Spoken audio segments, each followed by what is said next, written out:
As a memorial grows at the site where a 6-year-old boy was killed by a hit-and-run driver, we are learning more about the victim and the woman accused of hitting him. Good evening and thanks for joining us. I'm Marcella Lee.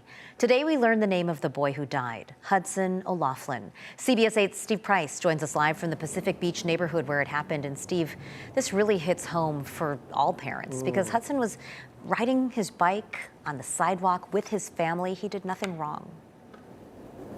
Yeah, Marcella, several of the parents who I spoke with were choking up at that very fact. Their kids around the same age as Hudson would ride on these very same sidewalks, which is why this memorial you see behind me is growing. They want Hudson's family to know that they are not alone tonight.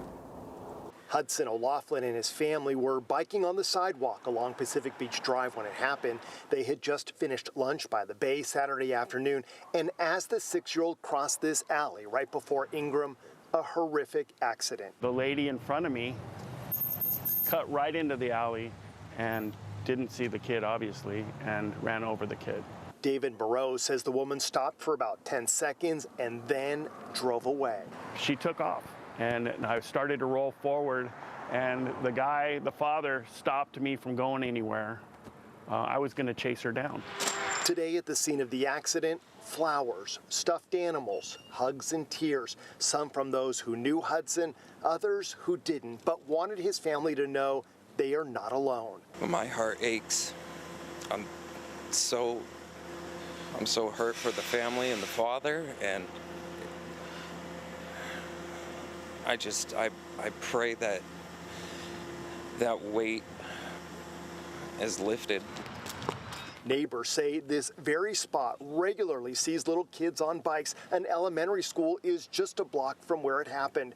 Jared Wild's 6-year-old son, Owen, is a student there. This is where all the 6-year-olds bike every day.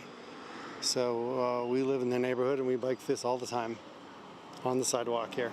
Thanks to fast-acting neighbors who got a picture of the Jeep's license plate, police quickly arrested 32-year-old Tiffany Sanchez. She's charged with vehicular manslaughter without gross negligence, hit and run causing death, and driving without a license. Hudson was a first grader at McKinley Elementary School. There will be grief counselors on campus tomorrow to help students, teachers, and staff deal with his death. And I checked the jail log. Sanchez wasn't listed in there, implying that she has now bailed out. We did check with the district attorney's office to see when her arraignment is scheduled. Marcella, we are still waiting to hear back from them because of the holiday. They are closed today. Steve, so sad, so emotional for so many families because they can picture themselves being in that exact same situation. But the community really rallying around Hudson's family tonight. Yeah, a lot of the people who live around here are frustrated because they say it's a busy street. People don't pay a lot of attention. But in this case, he was on the street just going across this alley, and that driver just simply didn't seem to see him and came and hit him. It's so sad. All right. Thanks so much for that update, Steve.